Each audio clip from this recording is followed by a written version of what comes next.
Hello.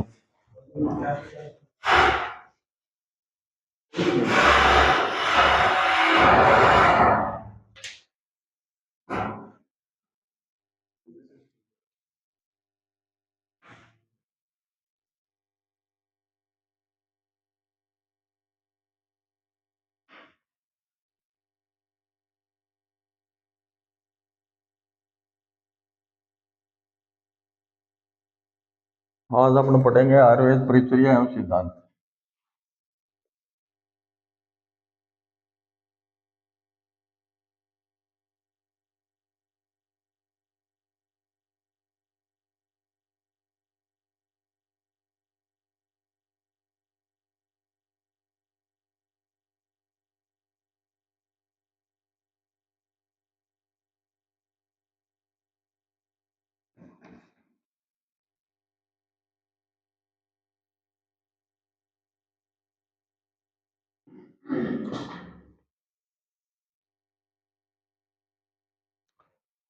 आप सभी विद्यार्थियों का स्वागत है।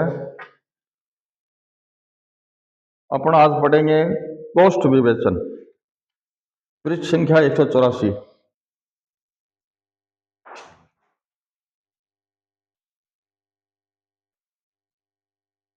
कोष्ठ विवेचन।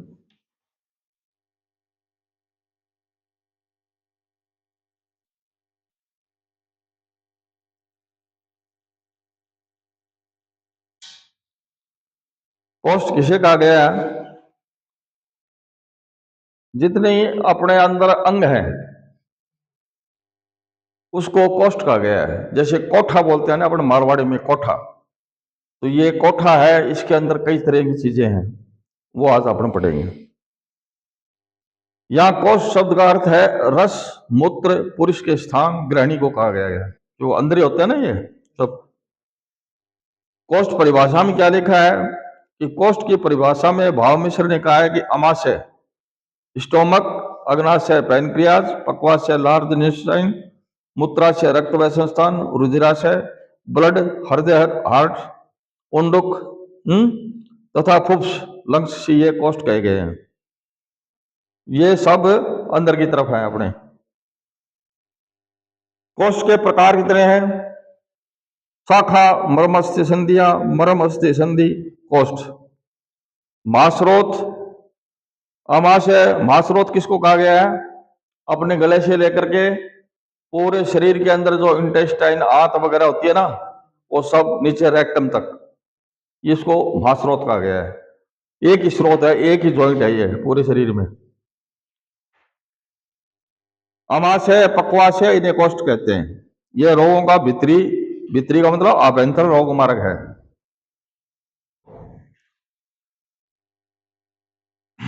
कोष्ठ तीन प्रकार के होते हैं, मृदु, क्रूर, मध्यम। क्रूर का मतलब कड़ा।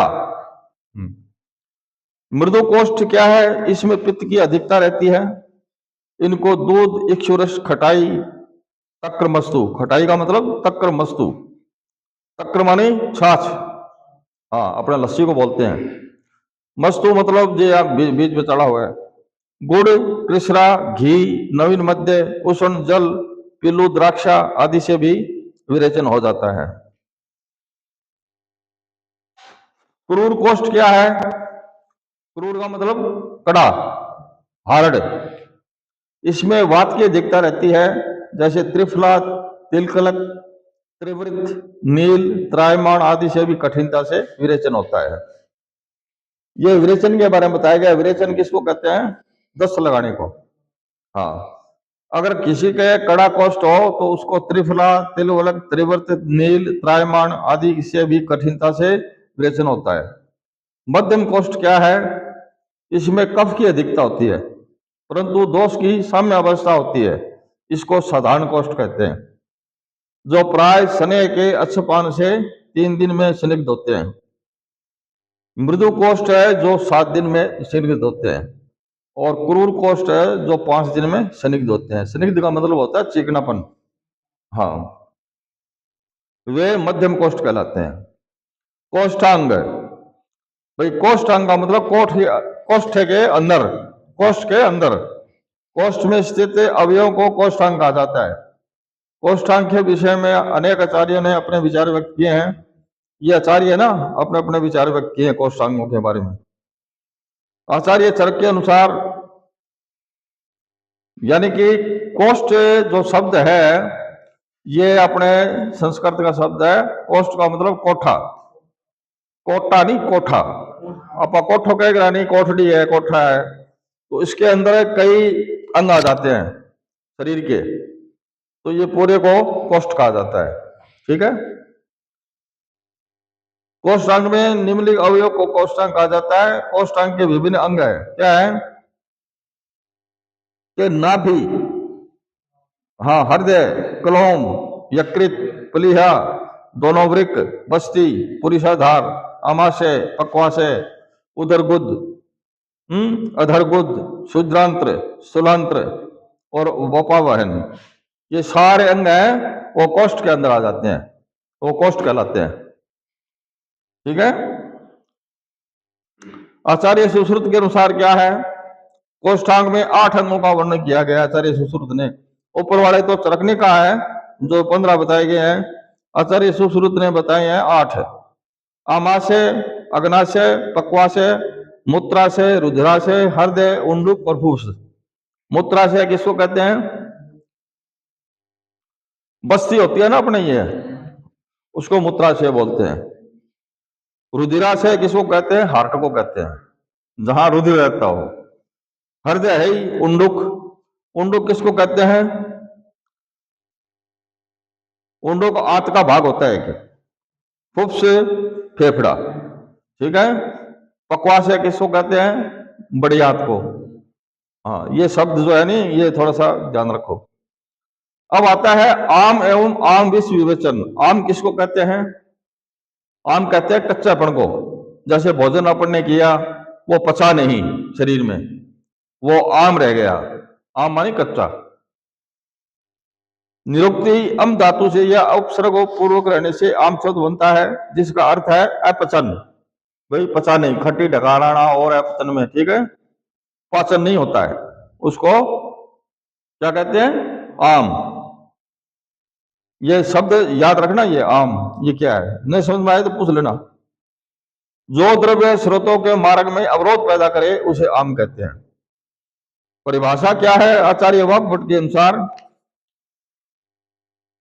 अग्नि का बल घट जाने से आद्य रस धातु का भले भांति पाक नहीं हो पाता, जिससे आम अमाशय में वात आदि दोषों दूषित होने से यह रस आम कहलाता है।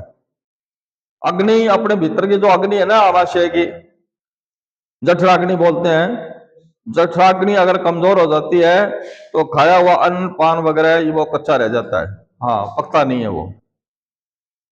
विरुद्ध आहार विहार अथवा स्निग्ध भोजन करने के तुरंत पश्चात व्यायाम करने से अथवा अन्य आम उत्पादक विनिदानों के सेवन के ग्रहण किया गया आहार परिपाक समय प्रकार से नहीं होता है, परिणाम स्वरूप आम रस की उत्पत्ति होती है।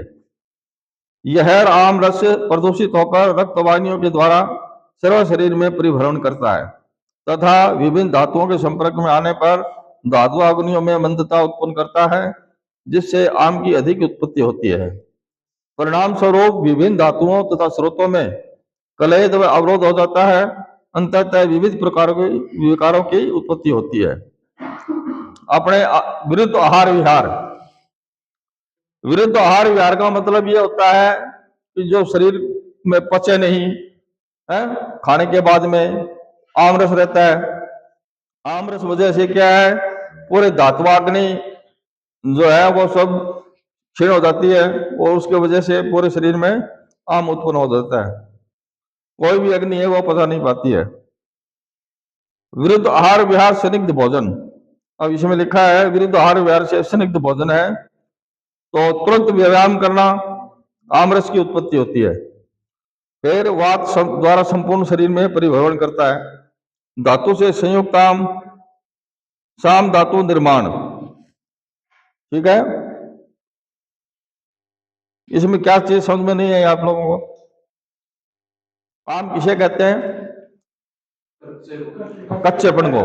हाँ, जो अपना आहार विहार करते हैं वो अगर पचता नहीं है, अपच रह जाता है, उसको अपन आम कहते हैं। आम रहने के बाद में वो जो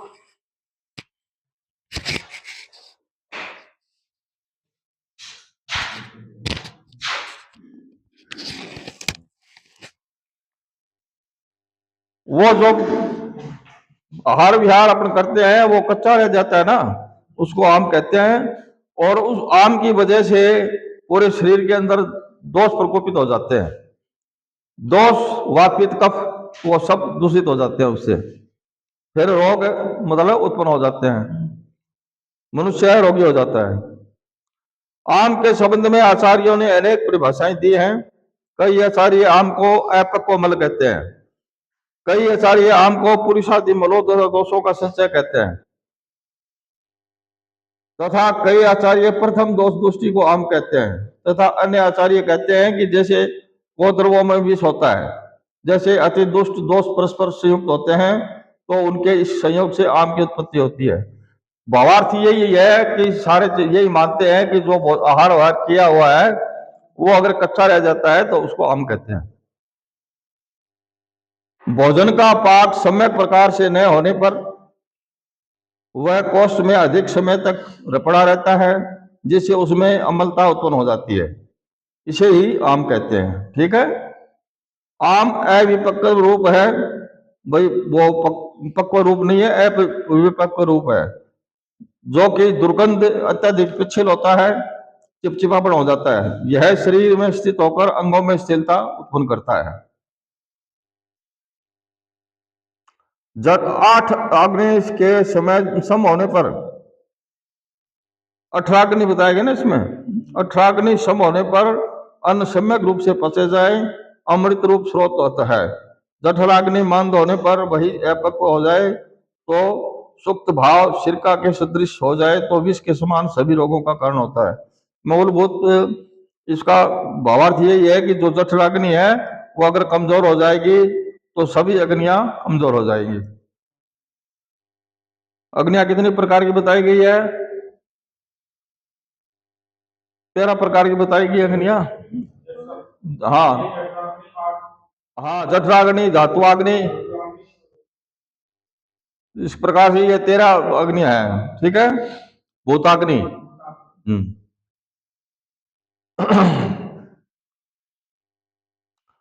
आम्रस से द्रव्य गुरु अनेक वर्षों वाला सनेक पिछल अपक्व तंतुमान दुर्गंध युक्त निरंतर सोलयुक्त इत्यादि स्वरूप का होता है।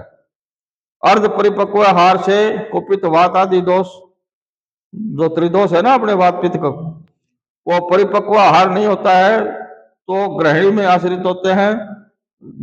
विष्टभ, प्रशेक, अर्ति, उदर में वेदना, दाह, उदर में जलन, अरुचि, भोजन की अनिच्छा तथा गौरव गुरुता शरीर में उत्पन्न होता है।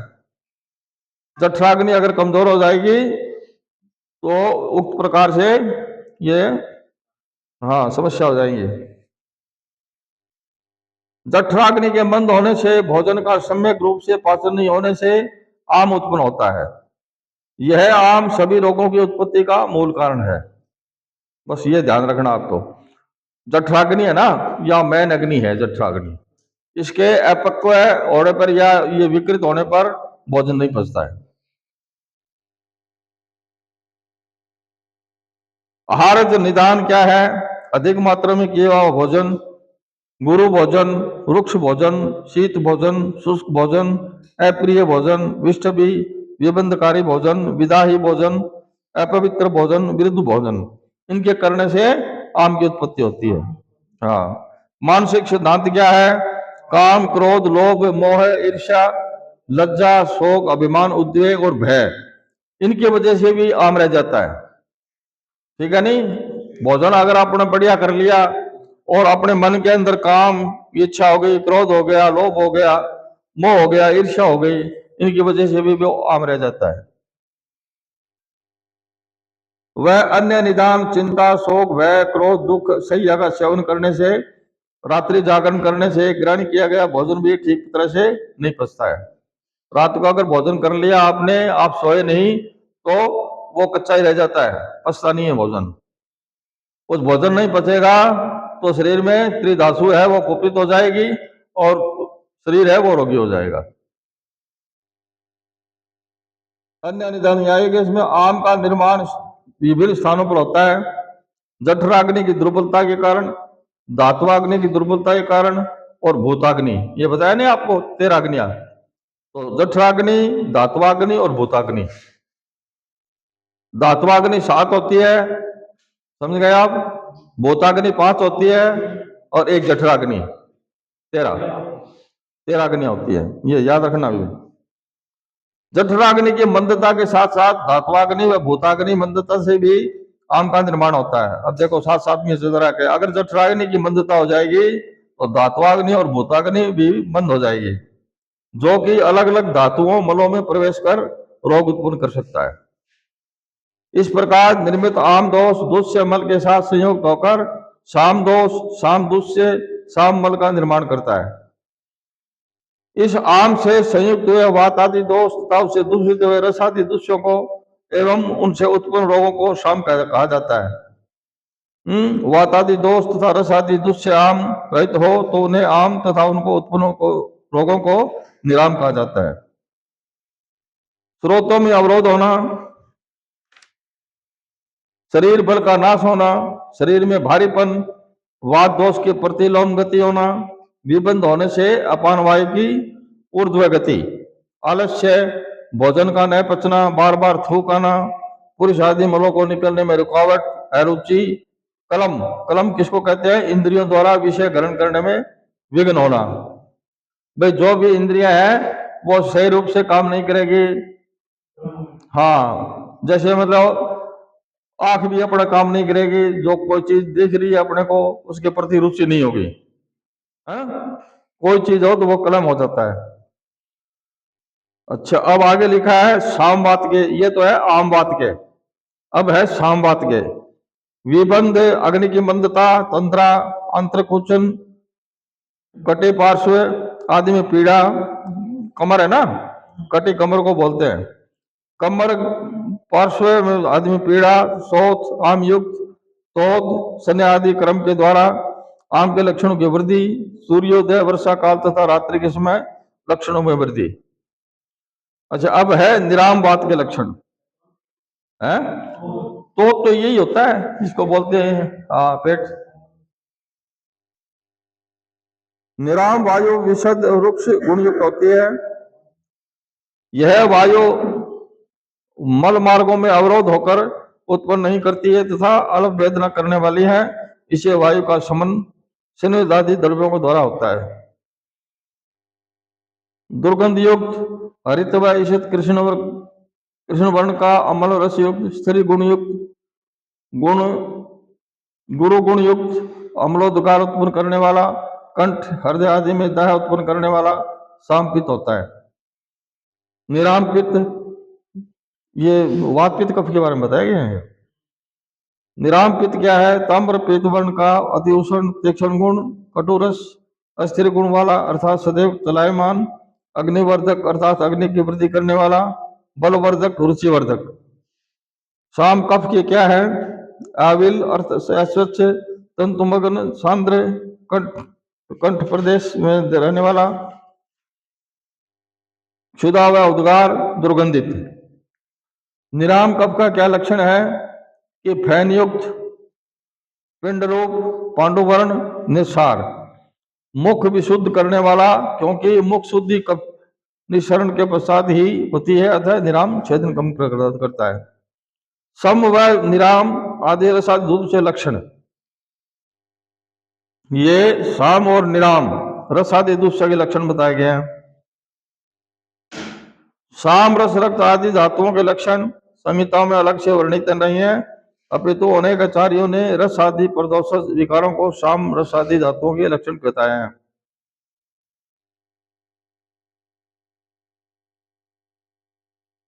अश्रद्धा, अरुचि, आस्य, वैरस्य, अरसज्ञता, हलास, गौरव, तंद्रा, अंगमर्द, जवर, तम, पांडु, श्रोतोरोध, कलेव्य, अंगसाद, कृषांगता, काल में बलि, पालित्य होना आदि रस प्रदोष विकार साम रस के कारण होते हैं। भाई रस भी तो दूषित हो गया ना,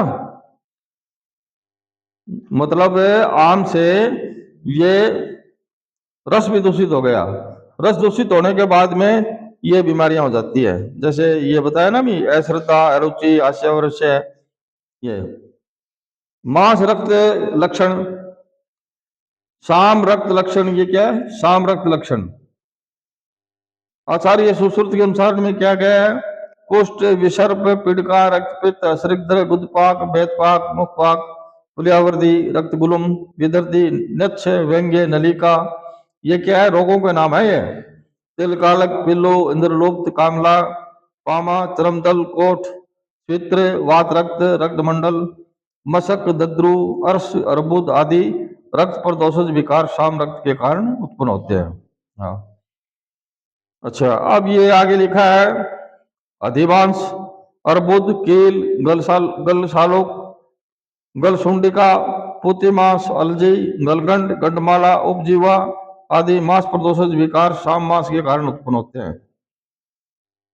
मांस आ गया। अब मेद का आएगा, अष्ट निंदित व्याधि होना, स्थौल्य व कार्य में प्रमेय के पूर्ण लक्षण दिखाई देना, ग्रंथि, वृद्धि, गलगंड, अर्बुद, मेदोद, ओष्ठ रोग, मधुमेह, स्थौल्य, अतिस्वेद प्रवृत्ति आदि मेद प्रदोषज विकार शाम वेद के कारण भी होते हैं।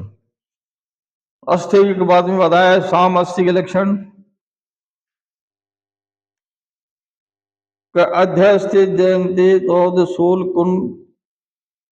कुंख प्रभृतयो अस्थि दोषजा, अध्यास्ति, अधिदंत, अधिदंत भेद, अस्थि भेद, अस्थि शूल, विवर्णतः, केश, लोम, नख, समश्रु आदि में दोष उत्पन्न होता। शाम मज्जा के आचार्य चरक के अनुसार रूप परिणवा श्रम मूर्छाम दर्शनम तम स्थिता अरुणा स्थूल मूलानम पूर्वजानम च दर्शनम। आचार्य सुश्रुत ने तमो दर्शन, मूर्छा, ब्रह्मप्रव, स्थूल मूलार्जुन, नेत्र विछंद प्रवृत्तयो मज्ज दोषजा। पर्व में पीड़ा होना, पर्व किसको कहते हैं? इसमें लिखा है कि पर्वों में पीड़ा होना, पैरों नहीं, पेरू। अब पेरू बोला ना, पेरू, ये बीच बीच में ये, हाँ, इसको पेरुआ बोलते हैं। हाँ, पेरुआ कह दो, पर्वो कह दे, इसमें वो अलग है। पर्वों में पीड़ा होना, शर्म, मूर्छा, आंखों के आगे अंधेरा छा जाना, संधियों में स्थूल मूल वाले फुंसियां होना, आदि मज्जा प्रदोषज विकार शाम मज्जा के कारण उत्पन्न होते हैं। कलव्य, अहर्षण, शुक्रास्मरी आदि शुक्र प्रदोषज विकार शाम शुक्र के कारण उत्पन्न होते हैं। निराम रस आदि दूसरों लक्षण शाम लक्षणों के विपरीत बन जाना चाहिए। ये शुक्र का आ गया। आचार्य सूत्र के अनुसार ये लिखा है कि वात आदि दोषों से संतुष्ट मल प्रवृत्ति, जल में डूबने वाला मल प्रवृत्ति, अत्यधिक दुर्गंध मल प्रवृत्ति, अवरोधिक मल प्रवृत्ति, मल प्रवृत्ति अल्प मात्रा में और बार बार प्रवृत्ति आदि शाम मल के लक्षण है। अच्छा, अब लिखा है कि दुर्गंध रहित मल प्रवृत्त होना, बंधा हुआ मल प्रवृत्त होना, आसानी से मल प्रवृत्त होना, मल प्रवृत्त के बाद शरीर में जल में तैरने वाला मल लघुता उत्पन्न होता है। शाम मूत्र के लक्षण क्या है? साम्य अवस्था के अंतर्गत मूत्र संबंधी सभी लघुता उत्पन्न होना विकारों को लिया गया है। उदक में है, इक्षु में है, इक्षु बालिका में है, सांद्र में है, सांद्र प्रसाद में है, सिक्ता में है, शनेन्द्र में है इत्यादि। ये प्रमेय है क्या है? प्रमेय है, इसको बोलते हैं जो बार बार पेशाब करता हो। हाँ, निराम मूत्र लक्षण क्या है? सामान्य मात्रा में सामान्य वर्ण वाले मूत्र की प्रवृत्ति होना, मूत्र प्रवृत्ति के समय पीड़ा नहीं होना, ये निराम मूत्र के लक्षण है। निराम किसको कहते हैं? पका हुआ। शाम माने कच्चा, वो आम बताया नहीं, आम, एक तो आम और एक निराम। तो निराम का मतलब पकवा हुआ और आम का मतलब कच्चा। हाँ, साम्य पाचन निराम समनम, अर्थात दोषों की साम्य अवस्था में पाचन कराना चाहिए, वह निरामावस्था में शमन करना चाहिए। संपूर्ण शरीर में फैले हुए शाम दोषों को निकालने का प्रयत्न नहीं करना चाहिए, क्योंकि वह दोष रस आदि धातुओं में विलीन हो जाते हैं तथा बाहर निकलने के लिए उन्मुख नहीं होते। ऐसी स्थिति में शोधन कर्म नहीं करना चाहिए। यदि उन दोषों का बल पूर्वक निकालने का प्रयास किया जाएगा तो शरीर अवयवों का विनाश हो जाएगा। जैसे कच्चे फल में से बलात्पूर्वक रस निकालने पर रस नहीं निकलता, ठीक है। तो साम दोष सर्व शरीरगत हो तो शोधन कर्म नहीं कराना चाहता, जबकि साम दोष एकांगगत हो तो शोधन कराना चाहिए। जैसे अतिसार में आम दोष पक्वास होते हैं तथा सर्वप्रथम रितकी का प्रयोग कराकर मल निकालने का निर्देश दिया जाता है। अजीर्ण में तीव्र वेदना होने पर शूलग्न औषधि नहीं देनी चाहिए, क्योंकि अजीर्ण अवस्था में प्रयुक्त औषधि जीर्ण होने का स्थान पर आम की अधिक वृद्धि कर देती है। ये शाम आराम का हो गया ये आपका।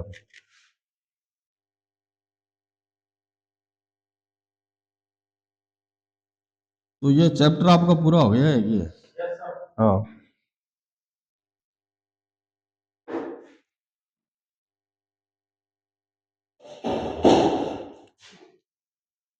हाँ, एक